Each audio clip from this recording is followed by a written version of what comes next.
एक बार फिर से आप सभी का स्वागत है इस वीडियो में। और इस वीडियो में आज हम लोग फिर से अपने सेकंड पार्ट पे चलेंगे, इंडियन फेस्टिवल्स। ये है जनरल अवेयरनेस की वीडियोस और ये है सेकंड पार्ट हमारा इंडियन फेस्टिवल्स का। इसमें हम लोग वही क्वेश्चंस देखेंगे जो कि हमारे गवर्नमेंट से रिलेटेड या हमारे टूरिज्म, टैक्स रेवेन्यू, इनसे रिलेटेड क्वेश्चंस होंगे फेस्टिवल से रिलेटेड, क्योंकि ये क्वेश्चंस जो होते हैं एग्जाम में वही पूछे जाते हैं जो कि बहुत ज्यादा या तो कंट्रोवर्शियल हो या गवर्नमेंट के लिए, टूरिज्म के लिए, उस स्टेट के लिए बहुत महत्वपूर्ण हो। तो हम लोग ऐसे ही क्वेश्चंस को उठाएंगे जिनकी प्रोबेबिलिटी बहुत ज्यादा है एग्जाम्स में आने की, और पिछले कई सालों में अच्छे एग्जाम्स जितने भी हुए हैं उनमें यही क्वेश्चंस पूछे भी जाते हैं। तो चलिए शुरू करते हैं। कंसेप्ट वाइज हम लोग समझेंगे हमेशा की तरह। तो पहला क्वेश्चन है हमारा इसमें, annual cultural festival organised by Manipur tourism department, उसका क्या नाम है? इसका नाम है संगाई फेस्टिवल, और ये बहुत ही फेमस है। इसमें वहां के चीफ मिनिस्टर, हमारे प्राइम मिनिस्टर भी वहां पे हिस्सा लेते हैं। मणिपुर का ये टूरिज्म है, और ये संगाई नाम जो है ये वहां का एक हिरन है, डियर की क्वालिटी है। संगाई की डियर वहां पे पाया जाता है, और ये बहुत ही शाई मतलब झुकने वाला इस तरह का ये डियर होता है। उसके नाम पे ये फेस्टिवल है, और ये वहां पे जितने भी नॉर्थ ईस्टर्न स्टेट्स हैं वहां पे वो लोग नेचर से रिलेटेड बहुत ज्यादा होते हैं, और उन्हीं के ऊपर उन लोगों के फेस्टिवल भी होते हैं, पक्षी, उनके पशु। तो इसी तरह से उन्हीं में से एक है आपका जो संगाई डियर, उसी के नाम पे संगाई डियर है। और इस पे ये लोग डांस, स्पोर्ट्स, आर्चरी और स्पोर्ट्स में लड़ाई, इस तरह की चीजें इन लोगों की इंक्लूडेड होती हैं टूरिज्म में, और ये जो है 10 डेज का फेस्टिवल होता है। तो इस तरह से आप देख सकते हैं मणिपुर में संगाई फेस्टिवल कितना ज्यादा इंपॉर्टेंट है। ये क्वेश्चन एग्जाम में आपके एसएससी लेवल में, जो कि सेंट्रल गवर्नमेंट के एग्जाम्स हैं, उनमें ये क्वेश्चंस अधिकतर पूछे जाते हैं। अब चलते हैं सेकंड क्वेश्चन, देव दीपावली। तो आपको पता है वाराणसी सेंटर ऑफ अट्रैक्शन है पूरे वर्ल्ड का। तो वाराणसी जो है यहाँ पे देव दीपावली मनाई जाती है, और नाम से आपको पता चल रहा होगा कि ये दीपावली से रिलेटेड है। तो यहाँ पे कई सारे दिए जलाए जाते हैं नदी में, हमारी जो गंगा नदी है वहां पे, उसमें छोड़े जाते हैं लोगों द्वारा, पूजा की जाती है गंगा नदी की। और ये जो त्योहार जो है ये दीपावली के ठीक 15वें दिन बाद मनाया जाता है। क्वेश्चन है हमारा, snake boat race is celebrated in. हमारा जो स्नेक बोट रेस का मतलब है एक पतली नाव होती है बहुत लंबी, जैसे सांप होता है, काले रंग की, क्योंकि लकड़ी से बनती है तो ये पकने के बाद काली हो जाती है। तो इस तरह से पतली पतली नाव होती हैं, इनकी रेस होती है आपस में। तो आपने न्यूज में भी अक्सर देखा होगा। तो ये जो रेस होती है ये सितंबर में होती है, और सितंबर में इनका एक बहुत ही खास त्योहार केरल का आता है, ओणम, जो कि 4 दिन मनाया जाता है। इन 4 दिन के त्योहार में जो तीसरा दिन होता है उस दिन ये रेस कराई जाती है। अलापुजा एक विलेज है, ये एक्चुअली स्नेक बोट रेस जो होगी वो समुद्र में होगी। तो समुद्र का ये पूरा जो बैक वाटर होते हैं, जहाँ पे समुद्र का तटवर्ती इलाका आने लगता है, तो बैक वाटर यानी जहाँ पे रुका हुआ पानी है वहां पे ये रेस होती है। ये गवर्नमेंट की एरिया है, और अलापुजा एक 40 गांव का मिला जुला एक जगह है जहाँ पे पानी ही वहां पे रूट है, वहां पे जमीन नहीं है, लोगों को पानी से ही होकर जाना पड़ता है, और पानी में ही घर है लोगों के। और ये बहुत ही टूरिस्ट प्लेस भी है। इसको टूरिज्म के लिए बढ़ाने के लिए अलापुजा का ये जो बोट रेस है उसको गवर्नमेंट बहुत ज्यादा सपोर्ट करती है, सेंट्रल गवर्नमेंट और स्टेट गवर्नमेंट केरल की भी। अब चलते हैं 12वें क्वेश्चन पे, हॉर्नबिल फेस्टिवल। ये है नागालैंड का, और ये बहुत ही इंपॉर्टेंट है। ये आपने देखा होगा जब अब्दुल कलाम जी थे वो भी गए थे, हमारे प्रणब मुखर्जी जी वो भी गए थे, और ये पिछले 15 सालों से बहुत ज्यादा मनाया जा रहा है। हॉर्नबिल फेस्टिवल जो है ये एक फॉरेस्ट बर्ड है, कलरफुल बर्ड होती है ये, थोड़ी बड़ी सी, और बहुत ज्यादा कलरफुल है उनके फेदर्स, उसके नाम पे ये बनाया जाता है। इस कलरफुल बर्ड के नाम पे ये फेस्टिवल का नाम है हॉर्नबिल फेस्टिवल। और ये इसी तरह से जिस तरह से ये आपका संगाई डियर फेस्टिवल था, उसमें भी स्पोर्ट्स एक्टिविटीज होते हैं, डांस होते हैं, कल्चरल प्रोग्राम्स होते हैं, हैंडलूम के, इनके हैंडीक्राफ्ट की जो चीजें होती हैं उनका मेला लगता है, उसी चीजों को, ये जो चीज है हॉर्नबिल फेस्टिवल, ये वहां के टूरिज्म को अट्रैक्ट करने के लिए पूरी दुनिया को, इसके लिए मनाया जाता है। इसके लिए हमारी सेंट्रल गवर्नमेंट और स्टेट गवर्नमेंट दोनों मिलकर काम करती है, इसको पैसे दिए जाते हैं। और ये जो है किसामा एक विलेज है, किसामा नाम का, और ये कोहिमा से 12 किलोमीटर के पास पड़ता है, और ये इसी विलेज में ये हॉर्नबिल फेस्टिवल स्पेशली मनाया जाता है।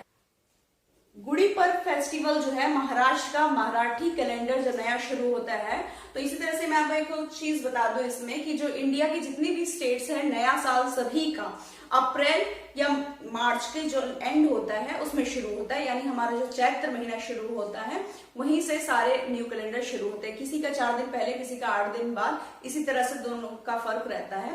तो ये अक्सर 25 मार्च 22 मार्च के आसपास ये पड़ता है और ये है गुड़ी पर्व। इसमें ये लोग हार्वेस्टिंग सीजन है, ये जितने भी हमारे हैं हार्वेस्टिंग है।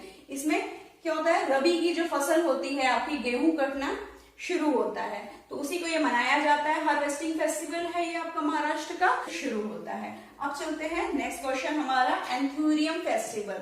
ये जो एंथ्यूरियम है ये एक एक्चुअली फ्लावर है, इसकी मोटी सी पत्ती होती है, रेड कलर का बहुत ही फेमस फ्लावर है, इटली में भी बहुत फेमस है। और इसका ये येलो कलर का थोड़ा सा दानेदार इसकी चीजें निकल जाती है और ये पीली कलर की 3 लाइनें और रेड कलर का बहुत ही प्यारा फ्लावर होता है।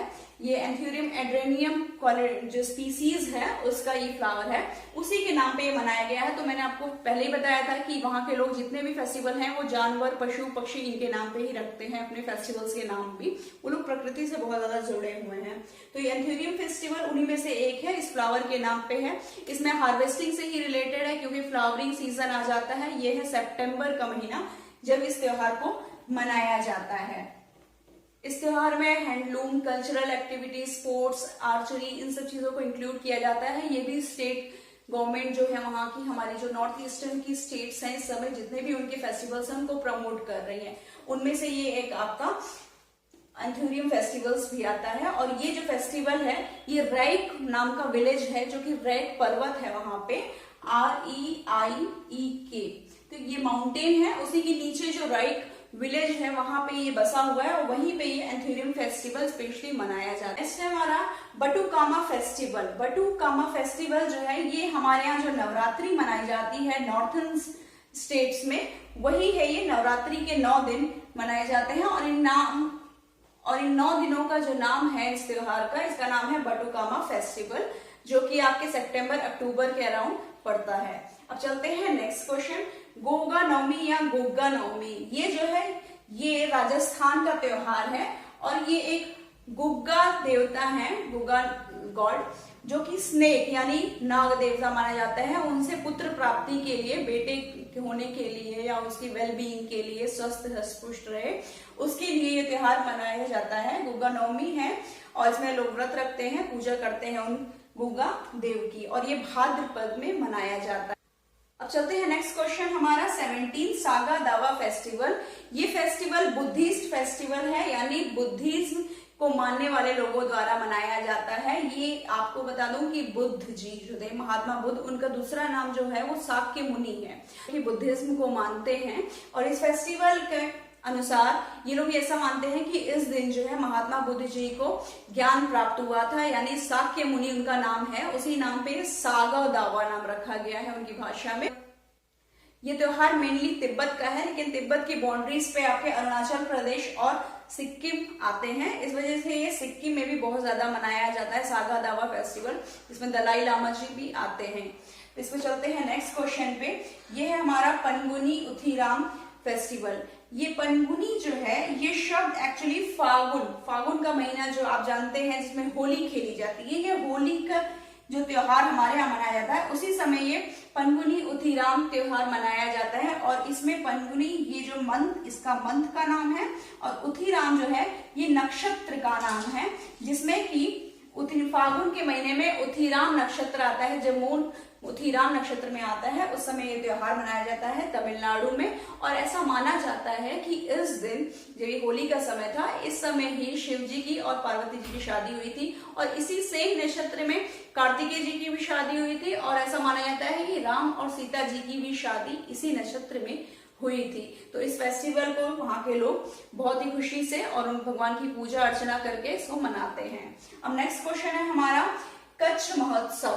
कच्छ महोत्सव बहुत ही ज्यादा क्वेश्चन न्यूज में हमेशा रहता है, और ये जो त्योहार है एक्चुअली ये फेस्टिवल है। कुछ फेस्टिवल ऐसे होते हैं जो कि एंशिएंट हमारी हिस्ट्री, स्पिरिचुअलिटी से रिलेटेड, और कुछ त्योहार होते हैं जो कि वहां की भौतिक जो चीजें हैं, जो फल फूल पशु पक्षी, उनसे रिलेटेड होते हैं। उन्हीं में से एक है कच्छ महोत्सव। हमें आपको पता है कच्छ का जो एरिया है ये समुद्र का तटवर्ती इलाका है जहां पे नमक बनता है। दांडी यात्रा आपको याद होगी, तो यहाँ पे नमक बनाया गया था, है ना। तो ये यहाँ पे सबसे ज्यादा नमक और ये व्हाइट फील्ड्स बनती हैं, और ठंडियों के महीने में ये जो एरिया है ये बहुत ही खूबसूरत हो जाता है।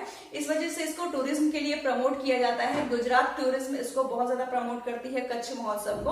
और ये 3 महीने चलता है। इस फेस्टिवल में लोग वहाँ के हैंडलूम, वहाँ की जो कल्चरल एक्टिविटीज होती हैं, डांस फॉर्म्स होते हैं और चीजों हैंडीक्राफ्ट की चीजों को प्रमोट किया जाता है कि लोग आए। और ये फेयर टाइप का, एक मेला टाइप का ये महोत्सव होता है, जहाँ की उनकी सॉल्ट की फील्ड्स होती है, वहां पे लोग बाइक रेसिंग करते हैं, फेयर्स लगाए जाते हैं, स्पोर्ट्स खेले जाते हैं। तो ये महीना होता है नवंबर, दिसंबर और जनवरी का, क्योंकि ठंडियों का सीजन होता है, समुद्र किनारे ठंडी रहती है, तो ये मौसम आइडियल होता है फेयर्स लगाने के लिए। अब चलते हैं हमारे लास्ट क्वेश्चन की तरफ। ये है चपचार कुट फेस्टिवल। चपचार कुट ये एक्चुअली है हमारा फरवरी का सीजन जब खत्म हो जाता है, स्प्रिंग सीजन आने लगता है, तब बहुत ज्यादा घास, पेड़ पौधे और चीजें उग जाती हैं। उसके बाद हमारे सीजन आता है हमारी खेती बाड़ी का। तो उस सीजन में जंगलों को काटा जाता है, सफाई की जाती है उसके बाद, ताकि नई खेती हम कर सके। तो यही सीजन होता है मिजोरम में, क्योंकि वहां पे बहुत ज्यादा ठंडी पड़ती है। उसके बाद चपचार कुट फेस्टिवल मनाया जाता है कि अब हम लोगों ने जंगल की सफाई कर दी है और खेती बाड़ी करेंगे।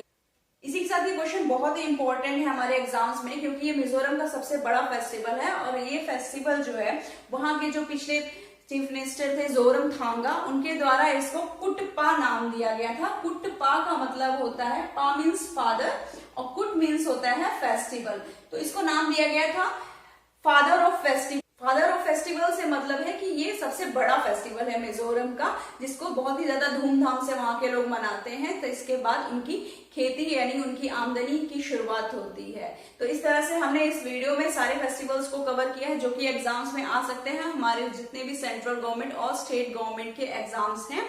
उम्मीद है आपको ये वीडियो पसंद आई होगी, और अगर पसंद आई है तो प्लीज इसे लाइक, शेयर और सब्सक्राइब जरूर कीजिएगा और अपने फ्रेंड्स में भी शेयर कीजिएगा। तो मिलते हैं नेक्स्ट वीडियो में कुछ और कंसेप्ट बेस्ड एग्जाम्स के क्वेश्चंस के साथ। तब तक के लिए नमस्कार।